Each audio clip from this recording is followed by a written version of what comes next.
Welcome to Not Milk Never Milk. Subscribe if you're lactose intolerant. You start by checking exactly what failed: the flexible strap, the plastic rivet, or the toe post. Once you identify the broken component, remove dirt and trapped debris so new parts bond correctly. You'll need the replacement strap, a small flat screwdriver to lift components, pliers for gripping, and either super glue for quick fixes or epoxy for a stronger hold.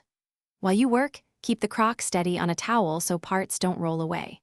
You now remove the broken rivet or nub by prying gently with the screwdriver and pulling the strap out with pliers. Take your time to avoid enlarging the hole. Next, feed the replacement strap through the same hole so the strap's nub seats into the interior slot. Aligning it prevents tearing. If you use adhesive, apply a thin layer where plastic meets plastic. Too much squeezes out and looks messy. Press and hold for the glue's cure time so the bond sets right.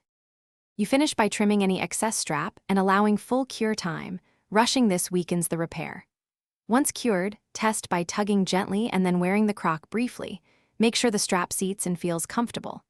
If the strap still slips or the nub won't hold, remove it and try a stronger epoxy or install a tiny washer or custom rivet on the inside to spread load. If glue fails, repeat with a mechanical fix so it won't fail again. Thanks for watching. If this was helpful, leave a like and consider subscribing. See you next time.